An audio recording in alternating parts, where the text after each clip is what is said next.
الرحمن الرحيم الحمد لله رب العالمين والصلاة والسلام على سيد الأنبياء والمرسلين سيدنا ونبينا وشفيع المذنبين أبي القاسم محمد وأهل بيته الطيبين الطاهرين المعصومين. أما بعد، وقد قال الله سبحانه تبارك وتعالى في كتابه المبين وهو أصدق القائلين: لقد كتبنا في الزبور من بعد الذكر أن الأرض يرثها عبادي الصالحون. صلوات محمد.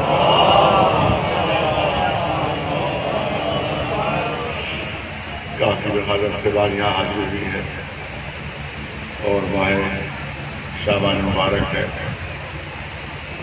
یہ ایسا ماہ ہے کہ اس سے عظیم ولادتیں اور عظیم مواقع ہیں ہماری کے. امام اختر علیہ السلام کی ولادت، جناب عباس علیہ السلام کی ولادت، چوتھے امام حسین علیہ السلام کی ولادت، اور ہمارے آخری امام امام زمانہ علیہ السلام ان کی ولادت. عجیب خصوصیت ہے جو آپ کے سامنے کرنا چاہتا ہوں، اور یہ خصوصیت اللہ تعالیٰ نے امام حسین کے ساتھ مخصوص کی. یہ خصوصیت صرف اور صرف امام حسین کے ساتھ مخصوص ہے. آپ کی دیکھیے، رجب جو ہے وہ بھی بہت مبارک مہینہ ہے، مگر شہادت اس میں بھی ہے.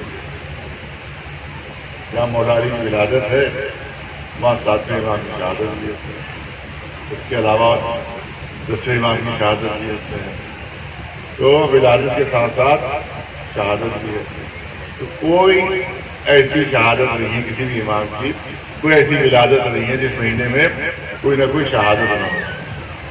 تو اس کا مطلب ہے کہ معاملہ مکس ہے، خوشی بھی ہے اور غم بھی ہے، خوشی بھی اور غم بھی ہے، ولادت بھی ہے اور شہادت بھی ہے.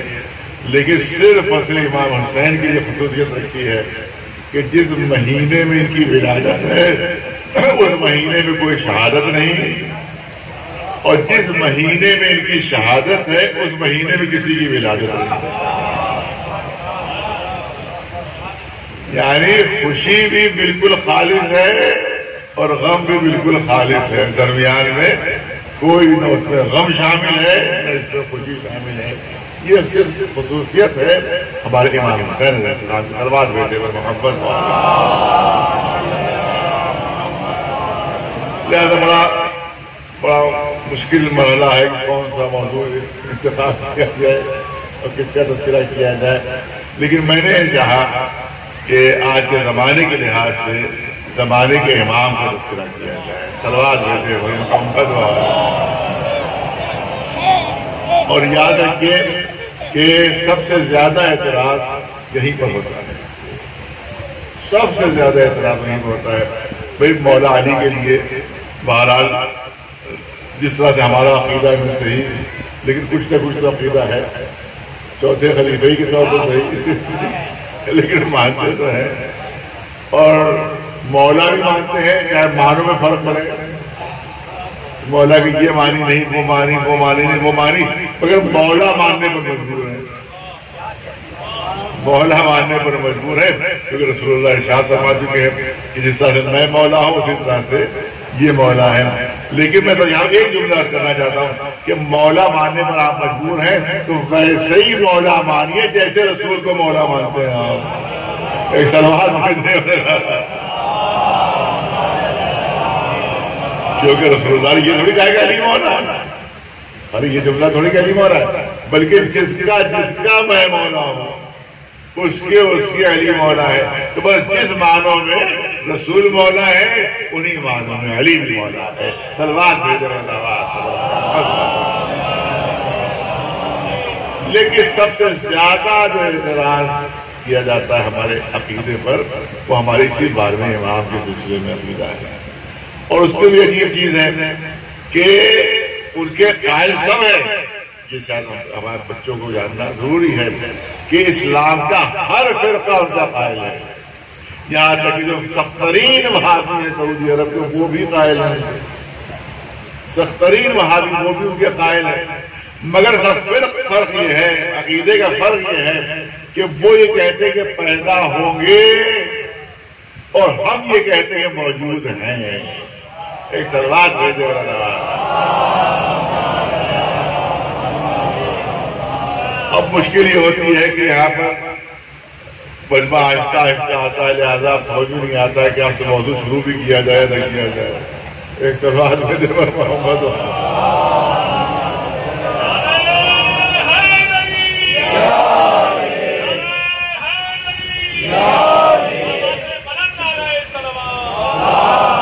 کیونکہ یہ موضوع ایسا ہے کہ اس کا ہر لفظ قیمتی ہے. نہیں میں میری اپنی تعلیم پیش کر رہا ہوں, کچھ اپنے لیے کچھ تعریف کر رہا ہوں, بلکہ موضوع کی اہمیت میں آتا ہے کہ موضوع اتنا اہم ہے, موضوع اتنا اہم ہے یہ کہ جس کا ہر لفظ جو ہے وہ اہم ہے. لہذا اس کے لیے تو ظاہر ہے کہ سب لوگوں کی موجودگی ضروری ہے, لیکن میں چاہتا ہوں کہ باہر ریکارڈنگ تو ہوتی رہتی ہے. اگر جو لوگ اس وقت نہیں سن رہے ہیں بعد میں ریکارڈنگ سن کر وہ جو دلیل ہے وہ سن سکتے ہیں. آپ دیکھیں میں نے عرض کیا کہ ہر فرقہ مسلمانوں کا قائل ہے, مگر فرق یہ ہے کہ ہمارا عقیدہ یہ ہے کہ کوئی بھی زمانہ حجت خدا سے خالی نہیں رہ سکتا. لہذا آج بھی ایمان تشریف فرما ہے اور قیامت میں موجود رہیں گے, اور ہمارے بہت سے مسلمان بھائی اس بات کے قائل ہیں کہ پیدا ہوں گے. ابھی پیدا نہیں ہوئے, پیدا ہوں گے. اور اس کے بعد سنیے, میرے پاس کتاب محفوظ ہے کہ افریقہ میں ایک نوجوان مسلمان, 30 سال پہلے کی بات ہے, ایک نوجوان مسلمان ہوا اور اس نے سعودی عرب کے علماء کو ایک خط تحریر کیا. اس نے اس خط میں تحریر کیا, خط کی کاپی بھی میرے پاس ہے, اور جو سعودی عرب کے علماء کا جواب ہے اس کی کاپی بھی میرے پاس محفوظ ہے. یہ بات بہت اہم ہے. اس افریقی نوجوان جو نو مسلم نوجوان تھا, اس نے وہاں کے علماء, رابطہ عالم اسلامیہ وہاں کی بہت بڑی علماء کی انجمن ہے, اس کو تحریر کیا کہ امام مہدی کے سلسلے میں آپ کا کیا نظریہ ہے, اس کو ہم مانیں یا نہ مانیں. پوچھا ہوتا وہاں کے علماء, سعودی عرب کے علماء سے پوچھا کہ ہم اس عقیدے پر عقیدہ رکھے کہ نہ رکھے, اس کو مانے کہ نہ مانے. تو وہاں سے جواب ملا کہ جو بھی امام مہدی کے عقیدے سے انکار کرے وہ بدعتی ہے. سعودی عرب کے علماء لکھ رہے ہیں, میرے پاس اس کا سوال بھی موجود ہے, اس کی کافی, اور جو جواب آیا اس کی کافی موجود ہے. جو نہ مانے وہ بدعتی ہے, جو نہ مانے وہ بدعتی ہے. اس کے بعد جملہ سن لیجیے, انہوں نے جملہ لکھا کہ اگر اسلام میں امام مہدی کا عقیدہ ثابت نہیں تو اسلام میں کچھ بھی ثابت نہیں ہے, کچھ بھی ثابت نہیں ہے. اگر یہ ثابت نہیں تو پھر کچھ بھی ثابت نہیں ہے. اور اس کے بعد رسول اللہ کی حدیث نقل فرمائی سعودی عرب کے علماء نے کہ رسول اللہ فرما چکے ہیں کہ میرے بعد میرے 12 خلیفہ ہوں گے, میرے 12 جانشین ہوں گے. سعودی عرب کے علماء, میرے بعد میرے 12 جانشین ہوں گے, میرے 12 خلیفہ ہوں گے, میرے بعد رسول نے فرمایا ہے. اور یہ جو ہوں گے آخری, یہ رسول کے 12ویں خلیفہ ہوں گے, یہ رسول کے 12ویں جانشین ہوں گے. لہذا ان کا ماننا واجب ہے. جب یہ تشریف لائیں گے, جب اللہ ان کو بھیجے گا تو ان پر عقیدہ رکھنا اور ان پر ایمان لانا ہر مسلمان کے لیے واجب ہوگا. اپنے عقیدے کے لحاظ سے کہا کہ جب آئیں گے, جب اللہ ان کو بھیجے گا, توجہ رہنے کا توجہ نہیں, جب اللہ ان کو بھیجے گا, کون ہے؟ رسول اللہ کے 12ویں خلیفہ ہیں. جب اللہ ان کو بھیجے گا تب ان کا ماننا ہم پر واجب و لازم ہوگا. ارے میں یہ کرنا چاہتا ہوں, میری حیثیت طالب علم کی ہے, اور یہ بڑے بڑے علماء ہیں, انہوں نے جواب دیا ہے کہ یہ رسول کے 12ویں خلیفہ ہیں, یہ رسول کے 12ویں خلیفہ ہیں. جب اللہ ان کو بھیجے گا تب ان پر ایمان لانا واجب ہے. تو میں عرض کرنا چاہتا ہوں سعودی عرب کے علماء سے کہ جب آپ ان کو رسول کا خلیفہ کہہ رہے ہیں، جب رسول کا جانشین کہہ رہے ہیں، تو پھر اللہ کے بھیجنے کا انتظار کیوں ہے؟ بھرپور توجہ چاہوں گا. دلیل ہے بھرپور توجہ چاہوں گا. جب آپ رسول کا جانشین کہہ رہے ہیں، جب رسول کا خلیفہ کہہ رہے ہیں، جب رسول کا نائب کہہ رہے ہیں، تو اب یہ کیسا جملہ کہ جب اللہ بھیجے گا تو ان کو ہم مانیں گے. جس طرح سے آپ نے اور خلیفہ منتخب کیے ہیں، ان کے لیے وہی طریقہ کیوں نہیں استعمال کرتے؟ جبکہ حدیثیں ہیں آپ کی بھی کہ جب یہ آئیں گے تو زمین عدل و انصاف سے بھر جائے گی. کوئی بھوکا نہیں رہے گا، کوئی پیاسا نہیں رہے گا، کوئی فقیر نہیں رہے گا، کوئی مسکین نہیں رہے گا. تو اگر دین کی خاطر نہیں بنا سکتے تو کم از کم پیٹ کی خاطر ہی. کم از کم اپنے پیٹ کے خاطر ہی بنا کو نہیں لیتے. وہی طریقہ کیوں نہیں مطلب انتخاب کے طریقے آپ نے رکھے تھے؟ ارے کسی وصیت کے ذریعے، کسی اجماع کے ذریعے، کسی استخلاف کے ذریعے، کسی شورا کے ذریعے آخر ان کا انتخاب کیوں نہیں ہو رہا ہے؟ تو تمام مسلمان یکزبان ہو کر کہیں گے کہ ہم ان کا انتخاب نہیں کر سکتے، ہم ان کا انتخاب نہیں کر سکتے. جب اللہ بھیجے گا تب مانیں گے. تو میں عرض کرنا چاہتا ہوں کہ جو عقیدہ آخری کے لیے رکھا ہے، اگر یہی پہلے کے لیے رکھ لیا ہوتا تو امت پہ اتنا اختلاف کیوں ہوتا؟ ایک سلوات بھیجے والا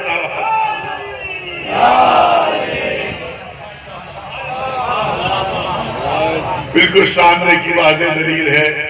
2-2-4 والا معاملہ ہے کہ جب آپ رسول کا جانشین کہہ رہے ہیں تو وہی کوئی طریقہ اختیار کیجیے جو اس سے پہلے اختیار کیے تھے.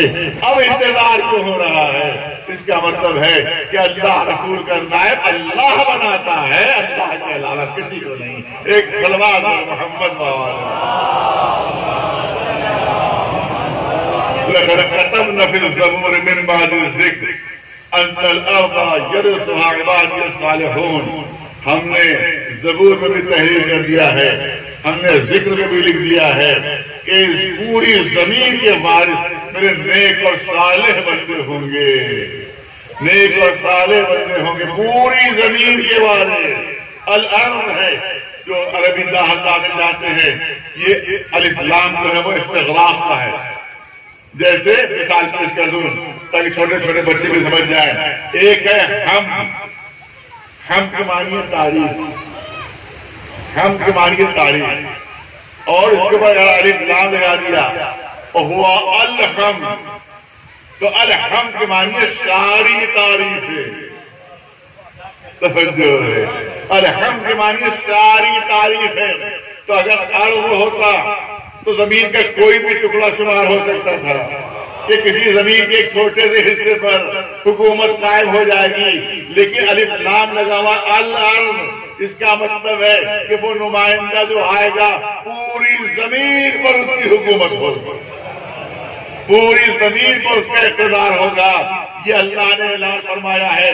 میں مسلمان علماء سے پوچھنا چاہتا ہوں کہ مجھے یہ بتائیں کہ اللہ کا اعلان صحیح ہے یا معاذ اللہ غلط ہے؟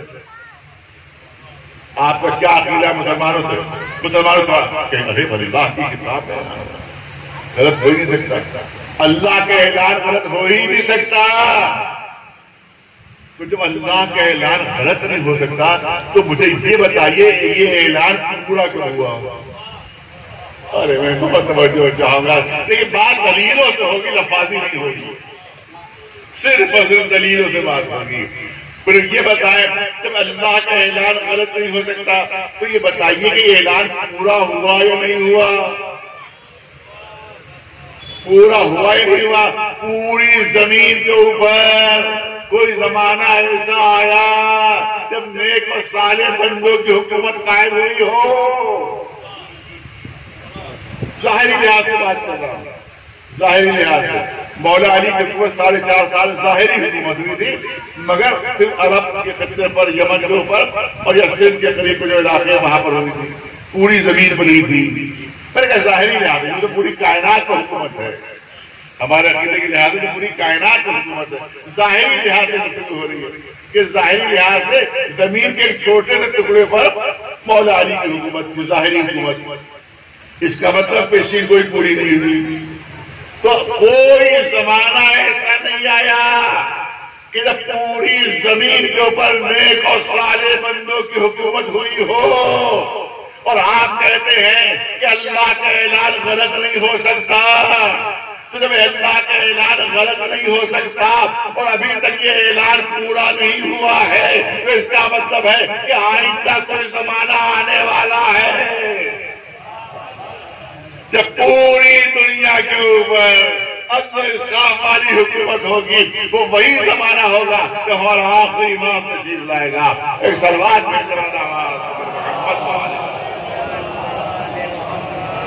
جلدی جلدی یہ کرنا ہے تاکہ کم وقت میں زیادہ باتیں پہنچ سکیں۔ تو مجھے دہلی بھی جانا ہے، وہاں سے ہوائی جہاز پکڑ کے لکھنؤ میں شام کو پھر پروگرام ہے، وہاں پھر حاضری دینا ہے، کیونکہ لکھنؤ والے پیچھا چھوڑتے نہیں ہیں، وہ تو زبردستی بلا ہی دیتے ہیں۔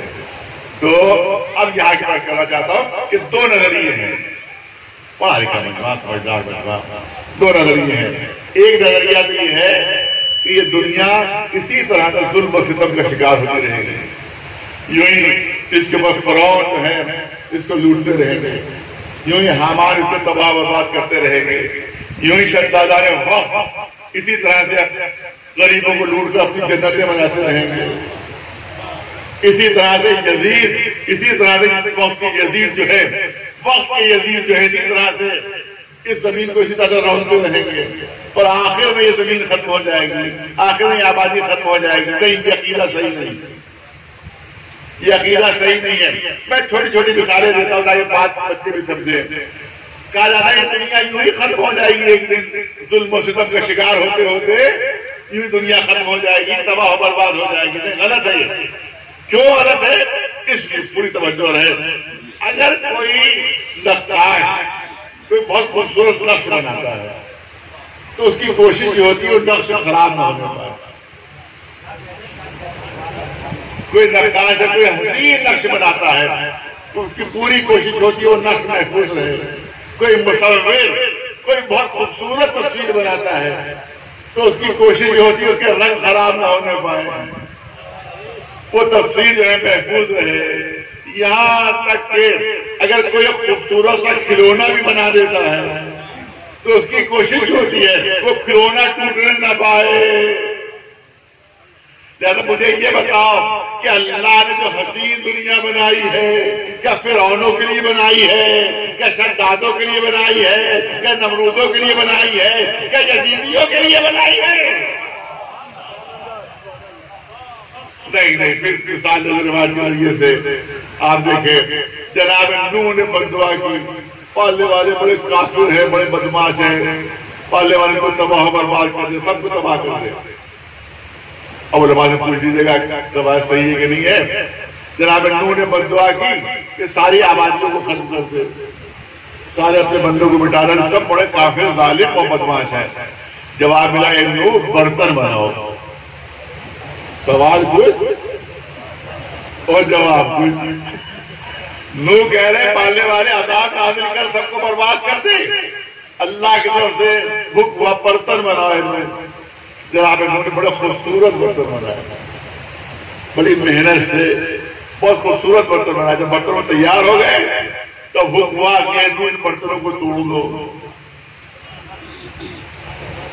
بہت توجہ ہو رہے اے نوح ان برتنوں کو توڑ دو، چکنا چور کر دو، ان کو ختم کر دو ان کو۔ نوح نے ہاتھ جوڑ لیے، پالنے والے بڑی محنت سے بنائے ہیں۔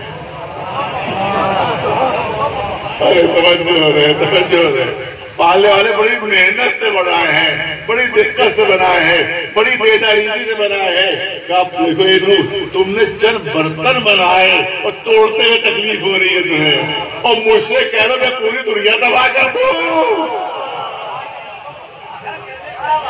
سب کو مار ڈالو، سب کو ختم کر دو، اور تبلیغ کرو، ابھی اور محنت کرو، اور محنت کرو۔ اس کا مطلب ہے کہ اللہ اس دنیا کو اس لیے نہیں بنایا کہ اس کو ان نمونیوں کے اور شدادوں کے حوالے کر دے۔ یہ دنیا اور آپ دمدار کرنا چاہتا ہوں، فائدہ جملہ، یہ دنیا بنی ہے محمد و آل محمد کے لیے، لہذا جتنی بھی حکومتیں وقتی ہیں، یہ حکومتیں وقتی ہیں، اصل حکومت اس وقت قائم ہوگی جب محمد و آل محمد دوبارہ زمین پر تشریف لائیں گے۔ ایک صلوات بھیجو نواز۔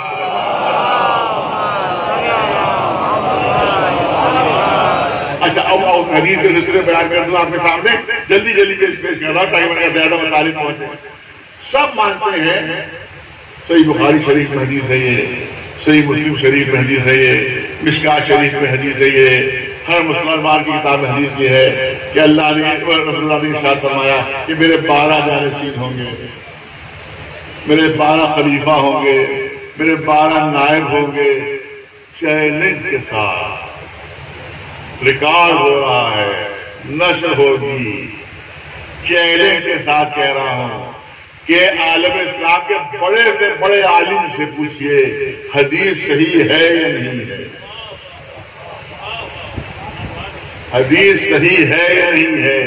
ہر عالم کہے گا ارے صاحب صحیح بخاری میں ہے تو صحیح ہے، صحیح مسلم میں ہے تو صحیح ہے، مشکات شریف میں ہے تو صحیح ہے، ہم ان سے انکار کر ہی نہیں سکتے کہ صحیح بخاری میں ہے، انکار کر نہیں سکتے کہ صحیح مسلم میں ہے، کا انکار نہیں کر سکتے۔ 12 خلیفہ ہوں گے رسول کے، کہاں نہیں انکار کر سکتے، کب 12 کے نام بتا دیجیے۔ چیلنج چیلنج چیلنج چیلنج، بہت بڑے بڑے عالموں سے پوچھے 12 کے نام بتائیے، 4 کے بعد بھی 5واں نام نہیں بتا پائیں گے۔ کوئی کسی کا نام لے گا، کوئی کسی کا نام لے گا، کوئی کسی کا نام لے گا۔ ہر عالم نے اور ہر تاریخ دان نے ایک نئی تفصیل بنائی ہے، کوئی کہتا یہ ہے، وہ کہتے نہیں یہ نہیں یہ ہے، یہ نہیں یہ ہے، یہ نہیں یہ ہے۔ بڑے سے بڑے عالم کے پاس جائیے، وہ کہے گا ہم یقین سے نہیں بتا سکتے کہ وہ 12 ہے کون، مگر رسول نے بتا دیا کہ 12 ہوں گے۔ ارے جس زمانے میں کتنی مشہور حدیث تھی، یہ کتنی مشہور حدیث تھی کہ جب بنی امیہ کے بادشاہ بیٹھنے لگے تخت حکومت پر تو درباری عالموں نے کہا دیکھیے رسول اللہ نے فرمایا تھا 12 جانشین ہوں گے، یہ اس میں کے 5ویں ہیں۔ جب 6واں بیٹھا تو کہا دیکھو رسول فرما چکے 12 خلیفہ ہوں گے، اس میں کے 6ویں یہی ہیں۔ 7واں بیٹھا کہ دیکھو رسول فرما چکے 7 ہوں گے، 7ویں یہی ہیں۔ 8واں بیٹھا، درباری علماء نے وہی حدیث دہرائی، دیکھو رسول فرما چکے ہیں 12 ہوں گے، 7ویں یہی ہے، 8ویں یہی ہیں، 9ویں یہی ہیں، 10ویں وہی ہیں، 11ویں وہی ہیں۔ اور جب ان کا 12واں بیٹھا تو کہا دیکھو رسول فرما چکے ہیں کہ میرے 12 جانشین ہوں گے، یا 12ویں یہی ہیں۔ اب یہی پکڑ سلسلہ ختم ہو گیا ہوتا تو کوئی مشکل پیدا نہ ہوتی۔ اب بیٹھا ہے 13واں، اب بیٹھا ہے 13واں، اور خود اتنی حدیث مشہور کر چکے ہیں کہ واپس بھی نہیں لے سکتے۔ اب یہ تو 13واں بیٹھا ہوا ہے، اس کے لیے کیا کہیں کہ پہلے والا غلط ہے یہ صحیح ہے۔ اب 14واں بیٹھا، اب 15واں بیٹھا، اس کے بعد بڑی عباس والے بیٹھ رہے ہیں۔ آج تک ارے توجہ رہے، جملے بچے یاد کر رہے، آج تک کوئی بڑے سے بڑا عالم نہیں بتا سکا کہ وہ 12 ہے کون، وہ 12 ہے کون۔ ہر مسلک کے بڑے سے بڑے عالم کے پاس چلے جاؤ، ان سے پوچھو 12 کون ہیں، نہیں بتا پائے گا۔ لیکن اس مجمع کے ایک چھوٹے سے بچے سے پوچھو کہ وہ 12 کون ہے، ابھی فر بتا دے گا کہ وہ 12 ہے کون۔ ایک سلوات بھیجو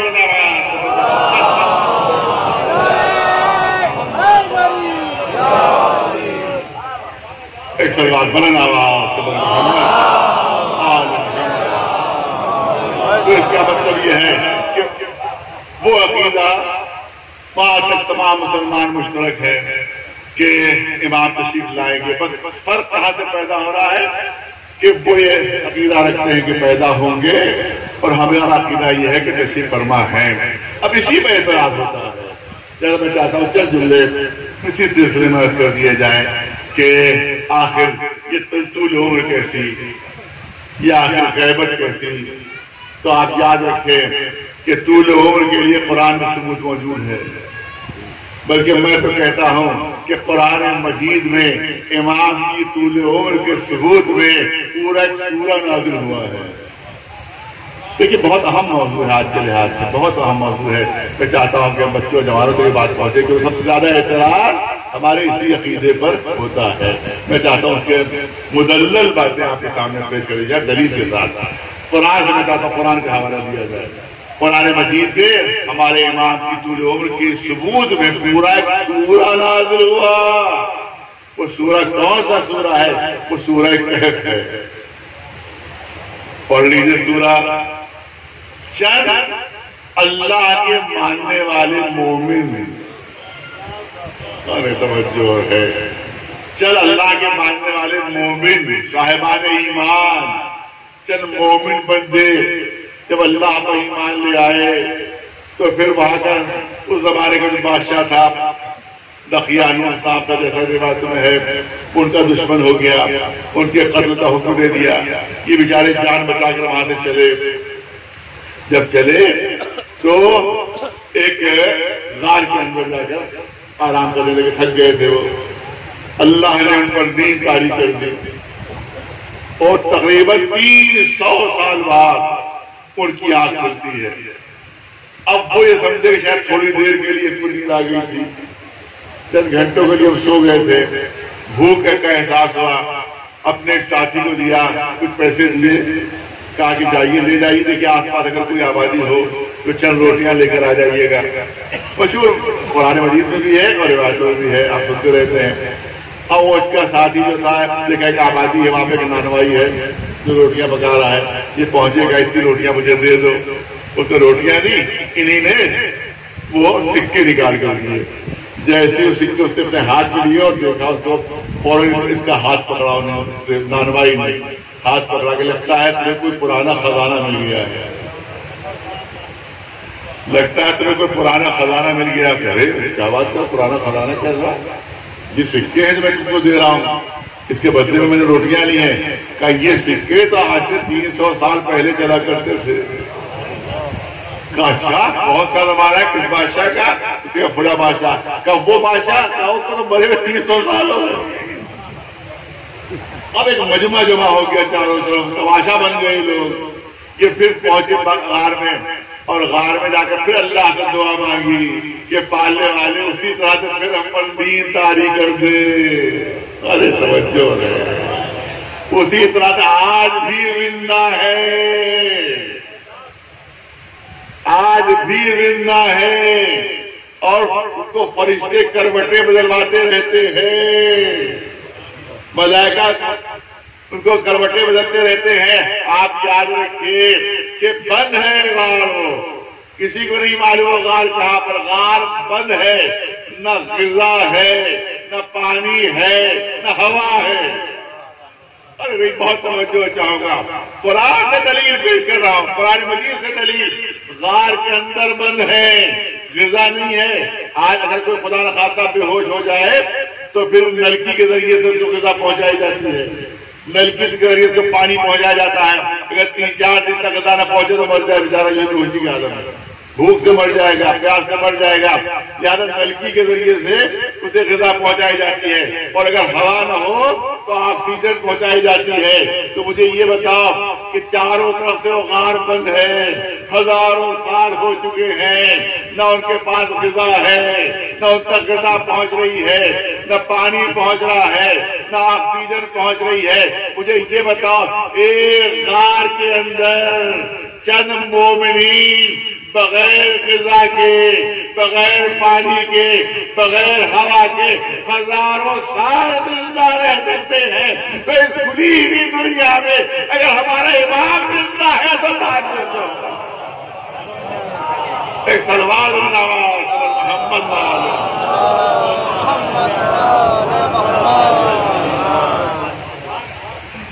اور دوسری چیز کرنا چاہتا ہوں، کون ہے وہ سابق ہے؟ پوچھئے بھی کسی عالم سے، کون ہے وہ سابق ہے؟ نبی ہے؟ نبی نہیں ہے. پیغمبر ہے؟ پیغمبر نہیں ہے. رسول ہے؟ رسول بھی نہیں ہے. وہ ولی ہے؟ ولی بھی نہیں ہے. امام ہے؟ امام بھی نہیں ہے. کون ہے؟ چند مومن بندے، چند اللہ پر ایمان لانے والے، چند ہدایت یافتہ مومن. ارے توجہ ہے، لفظوں کو بدل کر رہا ہوں کہ چند ہدایت یافتہ مومن ہیں. اللہ جب چند ہدایت یافتہ مومنین کو قیامت تک کی زندگی دے سکتا ہے تو کیا کسی ہدایت کرنے والے کو قیامت تک کی زندگی نہیں دے سکتا؟ ایک سلوات بھیجے بنا محمد،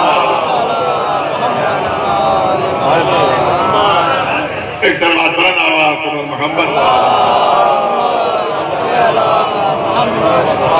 آئیے قرآن ہی کے ذریعے سے دلیلیں پیش کر دی جائے، قرآن ہی کے ذریعے سے. او کالذی مر علی قریۃ فہی خاویۃ علی عروشہا. قرآن مجید پڑھیے. جناب عزیر پیغمبر، نام نہیں ہے قرآن میں لیکن روایت میں نام ہے. جناب عزیر پیغمبر ایک آبادی کی طرف سے گزر رہے تھے، دیکھا کہ اس زمانے کا ظالم بادشاہ تھا بخت نصر، اس نے اس آبادی کو ختم کر دیا تھا. ساری ہڈیاں بکھری ہوئی تھی، ساری ہڈیاں بکھری ہوئی تھی. عزیر نے حیرت سے کہا پالنے والے کہ دوبارہ تم کو کیسے زندہ کرے گا؟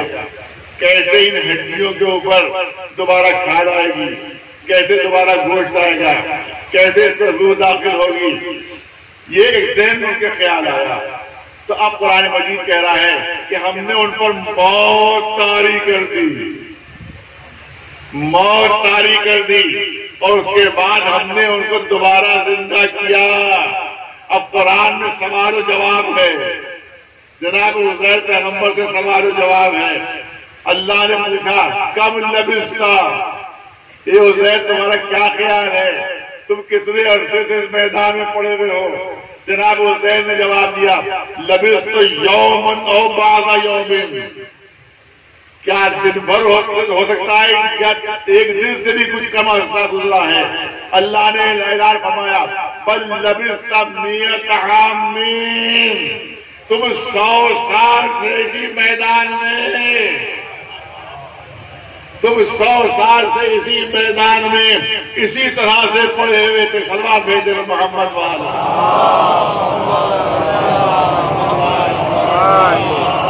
اسی لیے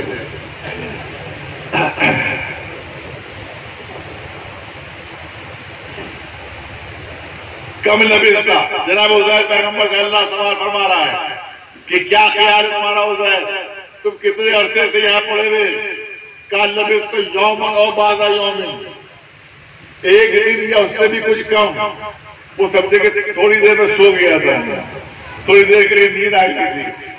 اللہ نے آواز دی بل لبثت مئۃ عام، 100 سال سے تم اس میدان میں اسی حالت میں پڑے ہوئے تھے. فانظر الی حمارک، ارے جو تمہارے سواری ہے اس کی طرف تو دیکھو. اب جو دیکھا تو اس کی ہڈیاں بکھری ہوئی. اب توجہ ہے، اب دلیل آ رہی ہے، اب دلیل آ رہی ہے. آج اپنی سواری کی طرف تو دیکھو، دیکھا ہڈیاں جیسے 100 سال میں ہونا چاہیے تھا ویسے ہڈیاں بکھری ہوئی. فانظر الی طعامک و شرابک، اپنے ساتھ جو کھانا پانی لے کر چلے تھے اس کو تو دیکھو. ارے توجہ ہے، بھرپور توجہ. قرآن مجید پیش کر رہا ہوں، حدیث نہیں ہے، تاریخ نہیں ہے، تفسیر نہیں ہے، قرآن مجید ہے. فانظر الی طعامک و شرابک، اپنے ساتھ جو کھانا پانی لے کر چلے تو اس کو تو دیکھو. اب جو دیکھا قرآن کا لم یتسنہ، اسی طرح سے تر و تازہ تھا جس طرح سے 100 سال پہلے.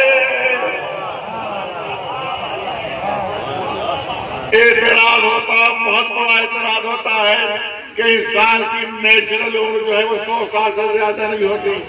100 سال بھی لاکھوں میں کوئی ایک ہے جو 100 سال تک پہنچتا ہے، ورنہ 80-90 کے درمیان میں لڑک پڑتے ہیں، سب کے سب چلے جاتے ہیں۔ 100 سال شاید ہی کوئی پہنچ پاتا ہو 100 سال تک، لیکن بہرحال اگر ہم قدیر عمر 100 سال مانے تو یہ آپ کہہ رہے ہیں کہ ہم 1200 سال ہونے کو ہے، ابھی تک آپ کا امام زندہ ہے، تو یہ تو نیچر کے خلاف ہے، یہ تو طبیعت کے خلاف ہے، یہ تو قانون قدرت کے خلاف ہے کہ صاحب کوئی 1200 سال زندہ رہے۔ ارے 100 سال بھی لاکھوں میں کوئی ایک ہوتا ہے جو 100 سال تک پہنچتا ہے، لہذا ہم 100 سال تبھی عمر مان سکتے، اس سے زیادہ کی نہیں۔ تو میں ایسے لوگوں سے پوچھنا چاہتا ہوں، ذرا مجھے اتنا بتا دو کہ ایک میدان میں کہ جہاں گرمی بھی ہو، جہاں سورج کی تپش بھی ہو، جہاں زمین بھی چل رہی ہو، ایک کھانے کی طبیعی عمر کیا ہو سکتی ہے، ایک غذا کی طبیعی عمر کیا ہو سکتی ہے؟ اس زمانے میں کوئی فریج تو موجود تھا نہیں کہ جس کے اندر انہیں رکھ دیا تھا، کوئی ڈیپ فریزر تو تھا نہیں کہ ڈیپ فریزر کے اندر انہیں غذا رکھ دی ہو، اور ڈیپ فریزر میں بھی 100 سال تک غذا محفوظ نہیں رہ سکتی، لیکن 100 سال گزر گئے، 24 گھنٹے سے زیادہ وہ غذا قابل استعمال نہیں رہ سکتی۔ 24 گھنٹے کے اندر وہ غذا خراب ہو جائے گی، قابل استعمال نہیں رہے گی۔ تو مجھے اتنا بتاؤ کہ جس کی طبیعی عمر 24 گھنٹے کی تھی، جس کی طبیعی عمر 24 گھنٹے کی تھی، اللہ نے اس کی عمر بڑھا کر 100 سال کر دی۔ ارے جس کی عمر 24 گھنٹے وہ بڑھ کر 100 سال ہو گئی، تم کہتے ہو انسان کی طبیعت 100 سال ہے، تو جب 24 گھنٹے 100 سال میں تبدیل ہو سکتے ہیں تو 100 سال کتنی صدیوں میں بدل سکتے ہیں؟ حساب لگا کر بتا دو ہمیں۔ ایک سلوات بھیجے بلند آواز، ایک سلوات بلند آواز صبر محمد وآل محمد۔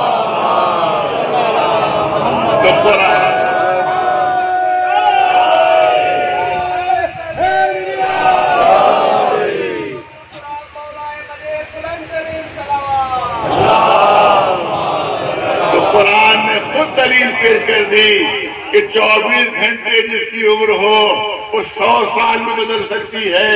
تو 100 سال اگر طبیعی عمر ہے تو کہ حساب لگاؤ 24 گھنٹے 100 سال میں بدل سکتے ہیں، تو 100 سال اس کی تناسب سے کتنی صدیوں میں بدل سکتے ہیں؟ اگر کمپیوٹر سے حساب لگائیے تو جواب لاکھوں میں آئے گا، ابھی تو 1200 سال بھی مکمل نہیں ہوئے۔ ایک سلوات بلند آواز۔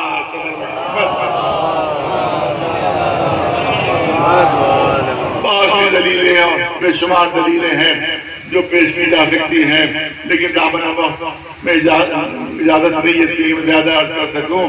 آپ دیکھیں ایک اعتراض اور بھی کیا جاتا ہے، میں چاہتا ہوں کہ اعتراض کا بھی جواب ہو جائے۔ وہ اعتراض بہت سخت ہے۔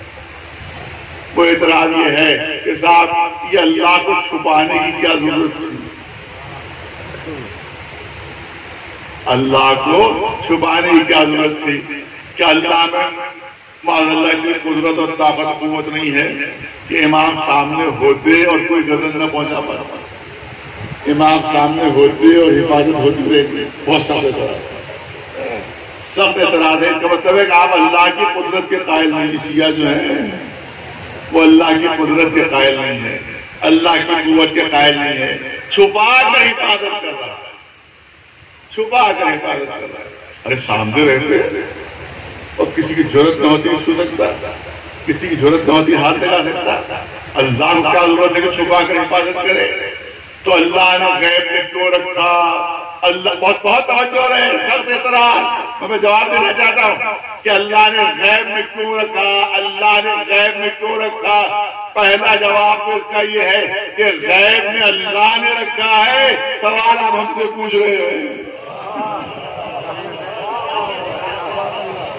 بھئی اللہ کے کام کا جواب اللہ ہی دے گا، بندے کہاں سے جواب دے دیں گے؟ مسئلہ تصدیق کام اس کا، اور آپ بات ہم سے پوچھ رہے ہیں۔ میں جلدی سے مثالیں دے دوں، جلدی سے 2-3 مثالیں۔ آپ اس کی مسئلہ پوچھ رہے ہیں کہ غیب میں کیوں رکھا؟ ذرا مجھے یہ بتا دیجیے صبح کی 2 رکعت نماز کی مصلحت کیا ہے؟ کوئی عالم نہیں بتا سکتا کہ صبح کی 2 رکعت کیوں ہے، ظہر کی 4 رکعت کیوں ہے، عصر کی 4 رکعت کیوں ہے، پھر مغرب میں 3 ہو گئی اور عشاء میں پھر 4 رکعت ہے۔ کوئی عالم کا مصلحت بیان کرے؟ اگر ہم سے پوچھا گیا ہوتا نمازوں کے سلسلے میں تو ہم تو کہتے صبح کو 8 رکعت ہوتی، اور اس وقت انسان فریش ہوتا ہے، رات بھر آرام کر کے اٹھتا ہے، 8 رکعتیں اس وقت ہونا چاہیے تھی، اور دوپہر میں بڑی مصروفیت ہو رہی، جلدی سے 2 رکعت پڑھی اور پھر اپنے کام میں مصروف ہو گئے۔ یہ کیا کہ صبح کو 2 رکعت اور ظہر عصر میں 8 رکعت؟ کوئی ہے عالم جو جواب دے؟ نہیں بتا سکتے، نہیں بتا سکتے، جواب نہیں دے سکتے، تو کام اللہ کا ہے، لہذا مصلحت کوئی بتائے گا یا معصوم بتائیں گے، یا امام بتائیں گے یا اللہ بتائے گا؟ ارے توجہ، پھر قرآن کی مثال دے دوں، مجھے اتنا بتائیے، جناب موسیٰ کے ذہن میں خیال آ گیا کہ مجھ سے بڑا کوئی عالم نہیں ہے، کہ جاؤ خضر کی شاگردی اختیار کرو، جاؤ خضر کی شاگردی اختیار کرو۔ خضر نے منع کر دیا، نہیں میں تمہیں شاگرد نہیں بناؤں گا، تم صبر نہیں کر پاؤ گے۔ ارے قرآن مجید ہے، قرآن مجید ہے، تم صبر نہیں کر پاؤ گے۔ جناب موسیٰ نے بڑے وعدے وعید کیے کہ نہیں میں صبر کروں گا، معلوم آ کے گئے ایک گاؤں میں، بھوکے پیاسے تھے دونوں، جناب موسیٰ بھی جناب خضر بھی، ایسے بدتمیز تھے وہ گاؤں والے کے پانی کو بھی نہیں پوچھا، پتہ نہیں کہاں کی گاؤں والے تھے یہ پانی تک نہیں پوچھا، کھانے تو دور کی بات، پانی کو بھی نہیں پوچھا، بیچارے بھوکے پیاسے وہاں پلٹ آئے۔ اور اس کے بعد جب گاؤں کے سرحد پر پہنچے تو دیکھا کہ دیوار ٹیڑھی تھی، جناب خضر نے کہا اس دیوار کو سیدھی کیے دیتے۔ اب جناب موسیٰ صبر نہیں ہو سکا، کہا کہ بھائی اتنی بدتمیزی کی انہیں گاؤں والوں نے، اتنی ہم لوگوں کی توہین کی، اور آپ ان کی مدد کر رہے ہیں، لہذا کم از کم اس کے کوئی اجرت ہی لینی ہوتی ہے کہ ہم کھانا پینا پینا خرید ہی لیتے۔ کہا میں کہہ رہا تھا تم صبر نہیں کر پاؤ گے، پھر کہا کہ نہیں اب میں اعتراض نہیں کروں گا۔ پوری تفصیل ہے، ایک کشتی پہ بیٹھے، کشتی بالکل نہیں تھی، اس پہ چھید کر دیا جناب خضر نے، یہاں بھی صبر نہیں ہوا، ارے بالکل نئی کشتی آپ نے خراب کر دیا۔ کیا میں کہہ رہا تھا صبر نہیں کر پاؤ گے تو؟ اس کے بعد ایک بچہ کھیل رہا تھا، جناب خضر نے اس کو قتل کر دیا۔ اب تو بالکل بفر گئے موسیٰ، ارے ایک بے گناہ کو آپ نے مار ڈالا، کہ ہاذا فراق بینی و بینک، یہاں سے ہماری تمہاری جدائی ہے۔ میں نے پہلے کہا تھا صبر نہیں کر پاؤ گے۔ اس کے بعد اپنے تینوں کاموں کی مصلحت جناب خضر نے جناب موسیٰ سے بیان کی، بہت توجہ رہے۔ جناب خضر نے جو تینوں کام انجام دیے تھے اس کی مصلحت جناب موسیٰ سے بتائی، یہ مصلحت تھی، یہ مصلحت تھی، یہ مصلحت تھی۔ نتیجہ یہ نکلا کہ ایک نبی دوسرے نبی کے کاموں کی مصلحت نہیں سمجھ پاتا، ایک نبی دوسرے نبی کے کاموں کی مصلحت نہیں سمجھ پاتا، تم ہم سے اللہ کے کام کی مصلحت پوچھ رہے ہو۔ ایک سلوات بھیج دے، ہم مصلحت بہت توجہ، ہم مصلحت نہیں بتا سکتے سوائے ائمہ معصومین کے، ہم مصلحت نہیں بتا سکتے، مگر ہم اتنا ضرور بتا سکتے ہیں کہ اللہ کی یہ سیرت رہی ہے، اللہ کی یہ سنت رہی ہے کہ کبھی کبھی اپنے نمائندوں کو اس نے پردے غیب میں رکھ کر بچایا ہے، مصلحت غائب ہو جانے ہیں، ارے توجہ ہے، مگر بہت سے مواقع ایسے ہیں کہ جب اللہ نے اپنے نمائندوں کو پردے غیب میں رکھ کر بچایا ہے۔ سنیے واقعہ، علامہ مودودی تفہیم القرآن، مشہور کتاب، مشہور عالم، سورہ تبت یدا کی تفسیر دیکھ لیجیے گا جا کر۔ سورہ تبت یدا کی تفسیر وہ تحریر فرما رہے ہیں کہ جب سورہ تبت یدا نازل ہوا کہ ابو لہب کے ہاتھ ٹوٹ جائیں، ابو لہب کے ہاتھ ٹوٹ جائیں، تو ابو لہب کی زوجہ ام جمیل انتہائی سخت دشمن تھی رسول اللہ کی، سخت ترین دشمن تھی۔ اس کا انداز یہ تھا کہ رات میں اس راستے میں کانٹے بچھا دیتی تھی کہ جس راستے سے نماز کے لیے رسول تشریف لے جاتے تھے کہ اندھیرے منہ اگر اٹھے تو سارے کانٹے پیروں میں چبھ جائیں۔ اتنی سخت دشمن تھی. جب اس کو یہ پتا چلا، علامہ مودودی تفہیم القرآن میں تحریر فرما رہے ہیں، حوالہ دے دیا کہ جب اس کو اندازہ ہوا، پتا چلا کہ اتنی سخت آیت میرے شوہر کے لیے نازل ہوئی ہے کہ اس کے ہاتھ ٹوٹ جائیں، تو علامہ مودودی لکھتے ہیں کہ اس نے ایک لمبی سی لاٹھی لی ہاتھ میں. ام جمیل نے ایک لمبی سی لاٹھی لی ہاتھ میں، اور اس کے بعد اب کہہ رہی ہے یہ بتاؤ محمد کہاں ہے، یہ بتاؤ محمد کہاں ہے، یہ بتاؤ محمد کہاں ہے. مکے کی گلیوں میں گھوم رہی ہے، بتاؤ محمد کہاں ہے. کسی نے کہا مسجد میں بیٹھے ہوئے ہیں، کسی نے بتا دیا مسجد کے میں بیٹھے ہوئے ہیں. اب یہ چلی مسجد کی طرف لاٹھی لیے ہوئے، تنتناتی غصے میں مسجد کی طرف روانہ ہوئی. کسی نے آ کر رسول اللہ کو خبر دی کہ اللہ کے رسول ام جمیل ابو لہب کی زوجہ ہاتھ میں لمبی سی لاٹھی لیے ہوئے آپ کو ڈھونڈتی ہوئی یہاں مسجد کی طرف آ رہی ہے. کسی نے بتا دیا ہے کہ آپ مسجد میں بیٹھے ہوئے ہیں. اب علامہ مودودی تحریر فرماتے ہیں کہ قریب ہی میں حضرت ابوبکر تشریف فرما تھے. وہ تشریف فرما تھے، جیسے انہی نے سنا کہ ام جمیل آ رہی ہاتھ میں لاٹھی لیے ہوئے، تو رسول سے فرمایا انہوں نے، اے اللہ کے رسول اس وقت آپ ادھر ادھر کہیں ہو جائیے. کوئی فرار کا مشورہ دیا کہ تھوڑی دیر کے لیے آپ ادھر ادھر کہیں ہو جائیے، بڑی خطرناک عورت ہے، بڑی خطرناک عورت ہے. آگے آپ کو دیکھا تو بڑی اذیت پہنچائے گی. رسول نے مسکرا کر کہا دیکھتے رہو ہوتا کیا ہے، دیکھتے رہو ہوتا کیا ہے. علامہ مودودی لکھتے ہیں ام جمیل لاٹھی لیے مسجد کے اندر داخل ہوئی، پوری مسجد میں چکر کھا رہی تھی، بتاؤ محمد کہاں ہے، بتاؤ محمد کہاں ہے، بتاؤ محمد کہاں ہے. رسول سامنے بیٹھے ہوئے پوری مسجد میں چکر لگا رہی تھی، بتاؤ محمد کا سامنے تھے مگر نظر نہ آئے. اس کا مطلب ہے کہ چاہے تھوڑی ہی دیر کے لیے صحیح رسول کو پردہ غیب میں رکھ کر اللہ حفاظت کرنا. ایک صلوات پر آواز محمد.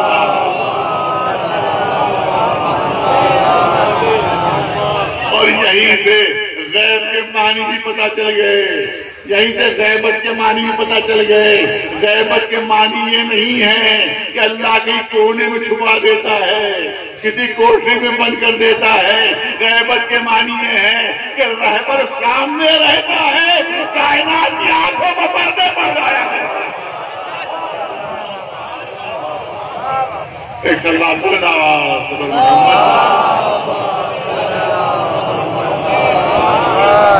بہت وسیع موضوع ہے جس پر جتنا بھی عرض کیا جائے کم ہے، لیکن مشکل میرے لیے یہ ہے کہ مجھے دہلی یہاں سے جانا ہے، وہاں سے فلائٹ پکڑ کے لکھنؤ حاضری دینا ہے، وہاں بھی پروگرام ہے.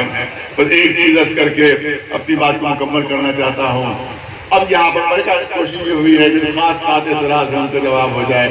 زیادہ لوگوں کے سلسلے میں قرآن مجید سے میں نے جواب دیا، اسی طرح سے غیبت کے سلسلے میں نے خود جو تفسیریں ہیں حضرات کی اس کے ذریعے جواب دیا. اب ایک اعتراض اور ہے، میں چاہتا ہوں اس کا بھی جواب قرآن مجید کے ذریعے سے ہو جائے. اب اعتراض یہ ہے کہ چلیے ہم نے ان کو وجود کو مان لیا، ان کے وجود کو تسلیم کر لیا کہ وہ تشریف فرما ہے، موجود ہے، لیکن یہ بتائیے کہ اس وقت اربوں کی آبادی ہے، 7 ارب 8 ارب انسانہ آبادی ہے، اور پتہ نہیں کتنے ایسے جو ہدایت کے محتاج ہیں.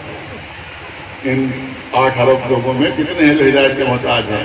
کوئی امریکہ میں ہدایت کا محتاج ہے، تو کوئی روس میں ہدایت کا محتاج ہے، تو کوئی ایران میں ہدایت کا محتاج ہے، کوئی عراق میں، کوئی ہندوستان میں، کوئی کسی ملک میں اور شہر میں اگر آ جائیے آپ تو کوئی لکھنؤ میں ہدایت کا محتاج ہے، تو کوئی بمبئی میں ہدایت کا محتاج ہے، تو کوئی کہیں ہدایت کا محتاج ہے، تو کوئی کہیں ہدایت کا محتاج ہے. تو اس کا مطلب یہ ہے کہ اربوں میں لاکھوں لاکھ لوگ ہدایت کے محتاج ہیں.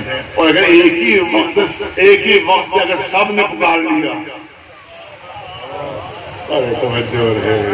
توجہ ہے، اگر ایک ہی وقت میں سب نے آواز دے لی تو ایک آدمی کہاں ایک وقت میں جائے گا؟ ایک آدمی ایک وقت کس کی مدد کرے گا، کس کی ہدایت کرے گا، اور یوں قرآن ہی سے جواب تلاش کر لیا جائے. بہت توجہ رہے. اور یہ ہے دلیل معکوس، برعکس دلیل ہے کہ جس کے ذریعے سے مسئلہ حل ہو جائے گا. ایک سلوات بھیجے محمد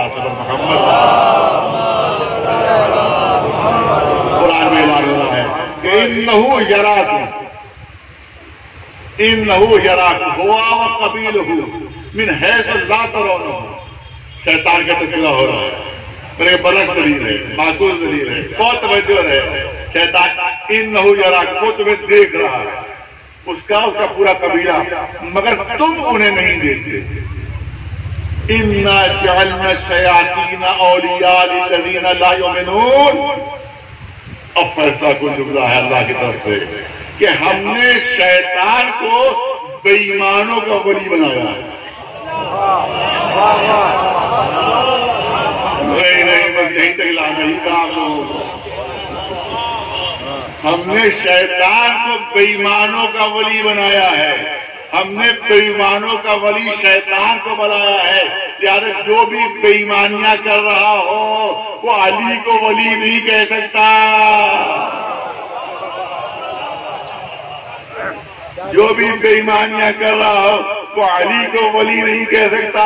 قرآن نے کہا ہم نے بے ایمانوں کا ولی شیطان کو بنایا ہے. لہذا جتنے بھی بے ایمانی کر رہے ہیں وہ سب کے سب شیطان کے شاگرد رشید ہیں. ایک سلوات میں سب شیطان کے نمائندے ہیں. ان کی جو بھی حمایت کرے گا وہ بھی شیطان کا نمائندہ بنے گا. جو بھی ان کی حمایت کرے گا چاہے کھل کر رہا ہو چاہے چھپ کر رہا ہو. اللہ نے فرما دیا کہ ہم نے شیطان کو بے ایمانوں کا ولی قرار دیا ہے، اور جو اس وقت دنیا کا سب سے بڑا بے ایمان ہے. اگر کہیں اس کی حمایت کسی نے کر دی تو اس کا حشر بھی وہی ہوگا جو شیطان کے نمائندے کا ہے. وہی حشر اس کا ہوگا کہ جس نے اربوں خربوں روپے کی بے ایمانیاں کی ہے، اور آج بھی وہ کوشش میں لگا ہوا ہے کہ کسی طرح سے پہنچ جائے. امتحان اس وقت ہوگا، ابھی نہیں امتحان ہے. امتحان اس وقت ہوگا کہ اگر خدا نہ خواستہ اگر حکومت کی سپورٹ سے وہ وقت کا ممبر بنا، اب دیکھیں گے کتنے اپنی بات پر قائم رہتے ہیں.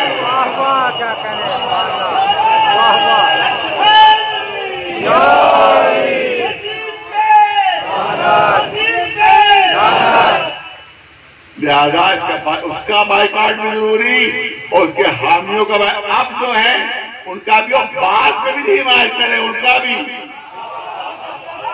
کا بھی بائیکاٹ ہوگا. پھر کبھی بات میں حمایت کریں گے ان کا بھی بائیکاٹ ہوگا. اور جنہی نے اب تک مذمت نہیں کی ہے ہم ان پر بھی لعنت بھیج رہے ہیں.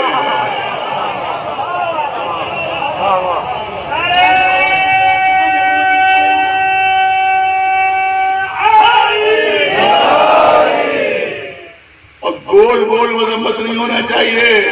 ارے ہم تو ہر بے ایمان کے خلاف ہیں، وہی مذمت،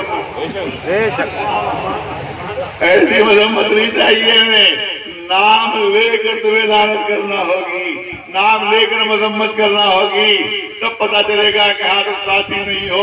اور صرف ابھی نہیں، بعد میں بھی ہم دیکھیں گے تمہارے کیریکٹر کو کہ آئندہ بھی کبھی تمہارا ساتھ نہیں ہونا چاہیے، ورنہ تمہارا بھی اسی طرح سے بائیکاٹ ہوگا جس طرح سے اس بلون کا بائیکاٹ ہوگا. ایک سلوات بنانا.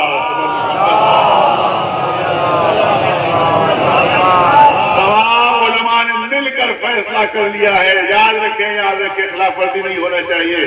موت و حیات اللہ کے ہاتھ میں ہے. نے فیصلہ کیا ہے کہ اس کو نہ کسی مسلمان قبرستان میں قبر ملے گی، نہ کوئی اس کا جنازہ کی نماز پڑھائے گا، نہ اس کی نماز میں کوئی شریک ہوگا، نہ اس کو کوئی اپنی مجلس میں بلائے گا، نہ اپنی کسی محفل کو. یہ ہے مرتد نجس ہوتا ہے. جب مرتد نجس ہوتا ہے تو نہ اس کی آپ نظر میں جا سکتے ہیں، نہ اس کو اپنی نظر میں بلا سکتے ہیں. یہ مرتد اور بہانا نہیں چلے گا. ارے خود آ گیا تھا مجبوراً مجھے بٹھانا بھی پڑ گیا, چائے بھی پلانا پڑے گی, یہ بہانا بھی نہیں چلے گا. دروازے سے دھتکارنا ہوگا کہ جس طرح سے خارج شدہ کتے کو تم دروازے سے دھتکار دیتے ہو, اسی طرح سے اسے بھی دروازے سے دھتکارنا ہوگا. اس سے اخلاق کو مظاہرہ نہیں کر سکتے. ارے صاحب آئی کیا تھا مجبوراً بٹھانا, یہ بہانے کرتے ہو.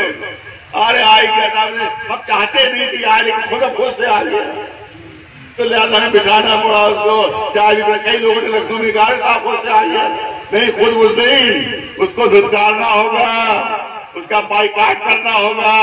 لہذا بعض نوجوانوں نے اس کی وہ قبر جو اس نے حیاتی قبر لی تھی کہ میں وہاں رکھوں گا, اس کو توڑ پھوڑ کو انہوں نے تباہ برباد کر دیا کہ کسی مسلمان اور شیعہ قبرستان میں دفن ہو سکتا. اس نے بیان دیا ارے 4 تو مل ہی جائیں گے مجھے جو مجھے کاندھا دے دیں گے. جس بیان دیا 4 تو مجھے مل ہی جائیں گے جو کاندھا دے دیں گے. چلیے ہم نے مان لیا کہ 4 ایسے غدار تمہیں مل ہی جائیں گے, 4 ایسے بے ایمان تمہیں مل ہی جائیں گے جو تمہیں کاندھا دے دیں. بس سوال یہ کاندھا دے کے لے کہاں جائیں گے؟ اور ہم نے مان لیا کاندھا دیں گے تو کاندھا دے کے لے کہاں جائیں گے؟ کیونکہ قبرستان میں داخلہ ممنوع ہے, امام باڑے میں داخلہ منع ہے, درگاہ میں داخلہ منع ہے, اور تب داخلہ منع ہے. تو 4 لے کہاں جائیں گے؟ آخر میں سوائے نالے کی اور کوئی جگہ نہیں ملے گی, اسی میں توپ کر آ جائیں گے. ایک سلوات بھیجتے اور پہلے تو پاٹے ڈالے والے بھی حمایت کر رہے تھے, جب سے قرآن کے سلسلے میں کہا تب پاٹے ڈالے میں بھی جگہ نہیں ملے گی, تمہیں یاد رکھو. ایک سلوات بھیجتے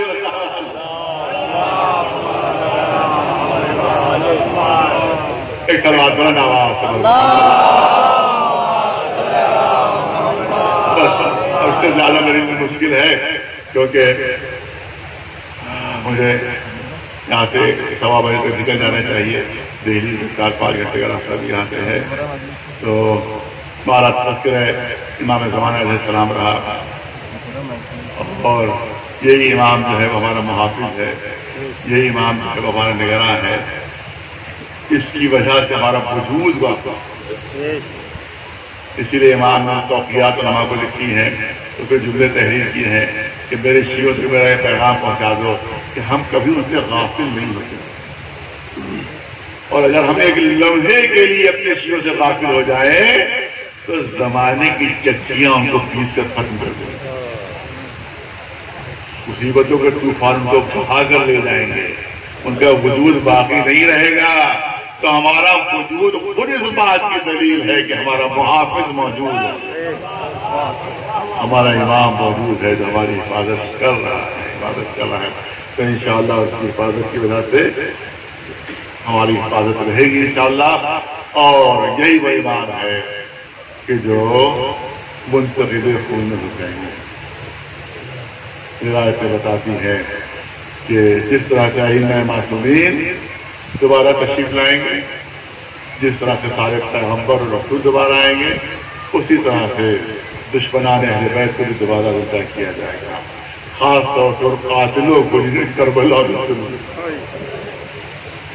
انہیں آقا حسین پر ظلم کے پہاڑ توڑے ہیں, یہ ان قاتلوں کو بھی دوبارہ زندہ کیا جائے گا, اور امام سے انتقام لیں گے. تفصیلی مسائل نہیں ہو سکتے, چند جملے مسائل کے روایت اتنا کہہ کر خاموش ہو گئی کہ آقا کربلا کے مظالم کا انتقام نہ, وہ انتقام کس شکل میں ہوگا یہ نہیں بتایا, کس صورت میں وہ انتقام ہوگا یہ نہیں بتایا. میں خود اپنی جگہ پر کبھی کبھی سوچتا ہوں کہ کچھ ایسے ظلم ہوئے, کچھ ایسی انسانیت سوز حرکتیں ہوئی ہیں, کچھ ایسے ستم ہوئے ہیں کہ شاید اس طرح سے انتقام نہ ہو سکتے کہ جس طرح سے وہاں ظلم کیے گئے. وہاں صرف شہادتیں نہیں ہیں, وہاں صرف سر و تن میں جدائی نہیں ہے, وہاں صرف تیروں تلواروں میں ضبط نہیں ہے, وہاں صرف بھوک اور پیاس نہیں ہے, وہاں تو چھوٹے چھوٹے معصوم بچے بھی ہیں. جس میں 4 برس کی سکینہ بھی ہے، جس میں 6 مہینے کا علی اصغر بھی ہے۔ سکینہ کبھی تماچے مارے جا رہے ہیں، گلے میں اس طرح رسی بندھی ہوئی کہ بچی کا گلا گھٹا جا رہا ہے۔ یہی نہیں بلکہ جواب آقا نے آخری آواز استغاثہ بلند فرمائی کہ کوئی ہے جو میری مدد کرے، کوئی ہے جو میری مدد کرے۔ پھر بات کہتی ہے کہ خیمہ حسینی سے شور گریہ بلند ہوتا ہے۔ امام پہنچتے ہیں، بہن زینب کیا بات ہے، یہ اتنا شور گریہ کیوں ہے؟ ابھی تو میں زندہ ہوں، ابھی میں زندہ ہوں۔ آواز دی جناب زینب نے، بھیا ابھی جو آپ نے کہا کوئی ہے جو میری مدد کرے، علی اصغر نے اپنے کو چولہے سے گرا دیا۔ کوئی بچہ اس زمانے بے زبانی سے کہہ رہا تھا کہ بابا یہ نہ کہیے کوئی مددگار باقی نہیں رہا، ارے ابھی علی اصغر باقی ہے، ابھی آپ کے ننھا سے مجاہد باقی ہے۔ لاؤ تو اس پر دیکھتا ہوں، لے جاتا ہوں دشمنوں کے سامنے، شاید کسی کو رحم آ جائے۔ آغوش میں علی اصغر دیے گئے۔ امام نے دیکھا کہ جیسے بس دم نکلنے والا، روح پرواز کرنے والی، چلتا ہوں لے جاتا ہوں، شاید کسی کو رحم آ جائے۔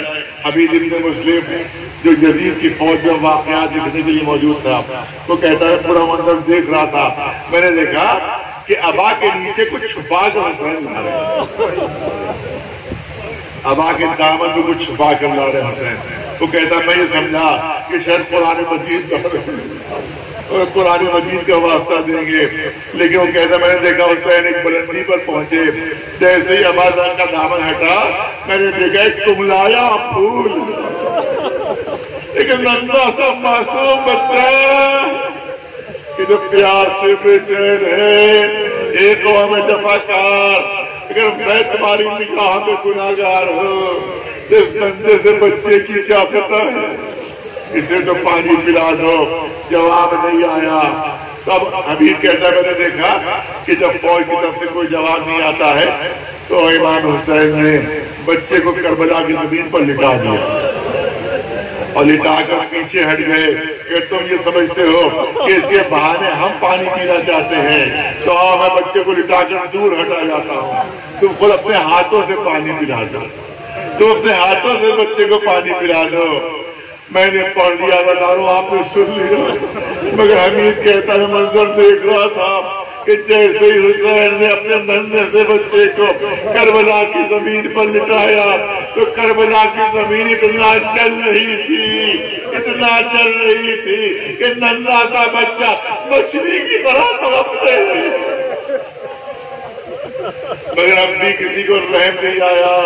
امام حسین آگے بڑھے، علی اصغر کو پھر آغوش میں لے لیا۔ علی اصغر ایسا لگتا ہے انہیں یقین نہیں آ رہا کہ تو پیاسا ہے، اپنی پیاس ان پر ظاہر کر دے۔ عزاداروں بتائیے ایک بچہ جو بول نہ سکتا ہو کیسے بتائے کہ میں پیاسا ہوں؟ نہیں بابا کا آپ کا حکم ہے تو تعمیل ہوگی۔ حمید کہتا ہے میں دیکھ رہا تھا یا تو بچے کا چہرہ باپ کی طرف تھا، کیا آہستہ آہستہ اپنا چہرہ گھمایا اس طرح سے کہ رخ فوج کی طرف ہو گیا۔ وہ کہتا ہے میں نے دیکھا بڑی مشکل سے اس ننھے سے بچے نے اپنی سوکھی زبان باہر نکالی اور ہونٹوں پر پھیرنا شروع کی، ارے ظالموں دیکھو میں کتنا پیاسا ہوں۔ عزاداروں فوج میں تلاطم مچ گیا، بغاوت کے آثار نمودار ہو گئے۔ عمر سعد سردار لشکر میں ڈر گیا، ہربلا کو آواز دیتا ہے اے ہربلا بہت دنوں سے نمک کھا رہا ہے، نمک حلالی کا وقت آ گیا ہے، بچے کے گلے پر تیر مار رہا ہے۔ عزاداروں اس کے ترکش میں ایک نوک والے بھی تیر تھے، 2 نوکوں والے بھی تیر تھے، ایک تیر ایسا تھا کہ جس کی 3 نوکیں تھی، جس کو 3 بھال کا تیر کہا جاتا ہے۔ اس ملعون نے ننھی سی گردن کے لیے، معصوم گردن کے لیے وہی 3 بھال کا تیر چلے کمان میں جوڑا۔ جیسے ہی گلے کا نشانہ لیا، روایت کہتی ہے ہربلا کے ہاتھوں سے تیر و کمان چھوٹ کر زمین پر گر پڑے۔ ہمارے ساتھ کہتا ہے حرملہ تو دنیا کا سب سے بڑا تیر انداز ہے اور تیرے ہاتھ کانپ رہے ہیں. حرملہ نے جواب دیا اے عمر سعد ابھی جو میں نے منظر دیکھا تو اس سے کیسے بیان کروں. جیسے ہی بچے کا نشانہ لیا مجھے ایسا لگا ایک نقاب پوش بیوی سر پہ ٹی وی سامنے آ گئی. یہ حرملہ کیا غضب کر رہا ہے.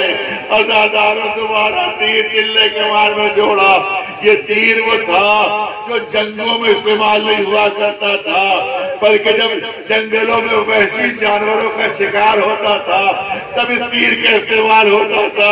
ارے حرملہ کیسا وحشی جانور. ایک نندے سے گلے کے لیے 3 بھال کا تیر. عزاداروں پر میں جس مکمل کرنا چاہتا ہوں بعض ذاکرین پڑھتے ہیں کہ گلے میں تیر چبھ گیا, گلے میں تیر پیوست ہو گیا. میں کیسے مان لوں اگر ایک بھال کا تیر ہوتا تو گلے میں چبھ جاتا. 3 بھال کا تیر تھا. یہ دیکھو امام زمانہ کیا فریاد کر رہے ہیں. امام نے ہر شہید کو سلام کیا ہے. اے علی اکبر تم پر میرا سلام ہو, اے قاسم تم پر میرا سلام ہو, اے عباس آپ پر میرا سلام ہو, اے اولو محمد آپ پر میرا سلام ہو. لیکن جب علی اصغر پر سلام کیا ہے تو ذرا امام کی لفظیں دیکھیے. امام ارشاد فرماتے ہیں کہ میرا وہ سلام ہو, میرا سلام ہو ننھے سے علی اصغر پر, میرا سلام اور کندھے سے علی اصغر پر جو باپ کی گود میں تیر سے ذبح ہو گیا تھا. عزاداروں تیر چبھا نہیں تھا, 3 بھال کے تیر سے ننھی سی گردن ذبح ہو گئی تھی. بس آخری جملے عرض کرنا چاہتا ہوں. میں یہ بات اپنے چچا مولانا کبیر ساجد صاحب سے سنی ہے جو آپ کے سامنے پیش کرنا چاہتا ہوں. وہ کہتے ہیں بس آخری جملے ہیں. وہ کہتے ہیں ایک مرتبہ میں ٹرین پر سفر کر رہا تھا, کچھ ہندو بھائی کے ساتھ ہم سفر تھے. جب انہیں کا یہ مذہبی لباس دیکھا تو کہا آپ کس مذہب سے تعلق رکھتے ہیں. انہیں کہا میں مسلمان ہوں. تو ہندو بھائیوں نے کہا تو ہم سمجھ لیں کہ آپ مسلمان ہیں, لیکن مسلمانوں میں 2 فرقے ہیں شیعہ اور سنی, آپ کس فرقے سے تعلق رکھتے ہیں. تب انہوں نے کہا میں شیعہ ہوں. تو ہندو بھائیوں نے کہا وہی شیعہ جو محرم مناتے ہیں, وہی شیعہ جو ماتم کرتے ہیں, وہی شیعہ جو غم مناتے ہیں, وہی شیعہ جو آنسو بہاتے ہیں. آپ وہی شیعہ ہے. کہاں ہم وہی شیعہ ہے. یہ بتائیے کہ کربلا میں کون سے ظلم ہوئے کہ آج تک ماتم ہو رہا ہے, آج تک لوگ رو رہے ہیں, آج تک گریا ہو رہا ہے, آج تک غم منایا جا رہا ہے. تو انہوں نے کہا کہ میں نے مختصر کی تاریخ کربلا کے سامنے پیش کی کہ ایک طرف یزید نام کا ایک ظالم جابر عیاش بادشاہ تھا, دوسری طرف نواز رسول حسین تھے. اس بادشاہ یزید نے کہا حسین سے کہ میرے ہاتھ پر ہاتھ رکھ دو, میرے سامنے سر جھکا دو, میری حکومت مان لو. حسین نے کہا کہ یہ سر کٹ تو سکتا ہے مگر تیرے سامنے جھک نہیں سکتا. تو حسین کو ان کے 72 ساتھیوں کے ساتھ یزید کے 1 لاکھ کے لشکر نے کربلا میں گھیر لیا. 7 محرم سے پانی بند کر دیا گیا. حسین کے بچے پیاس سے تڑپنے لگے. 10 محرم کو جنگ کی نوبت آئی. حسین کے سارے ساتھی ختم ہو گئے.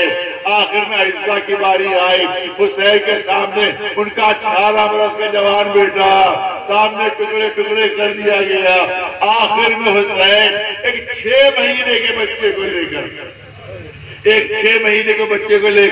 ایک پرندی پر جاتے ہیں اور یزیدی فوج سے کہتے ہیں کہ اگر میں تمہاری نگاہ میں گناہگار ہوں تو اس ننھے سے بچے کی کیا خطا ہے, اسے تو پانی پلا دو. تو تمام ہندو بھائیوں نے کہا کہ پھر تو اس بچے کو پانی مل گیا ہوگا, پھر تو اس بچے کو پانی مل گیا ہوگا. بھلا 6 مہینے کا بچہ پیاسا ہو اور اسے کوئی پانی نہ پلائے, اسے تو پانی پھر مل گیا ہوگا. کہا کہ نہیں پانی نہیں ملا, بلکہ سردار لشکر نے عرب کے سب سے بڑے تیر انداز حرملہ کو حکم دیا کہ گلے میں 3 بھال کا تیر مارا جائے. اس نے چلے کمان میں تیر جوڑا, بچے کے گلے کا نشانہ لیا. وہ کہتے بس میں نے اتنا ہی بیان کیا تھا. سارے ہندو بھائی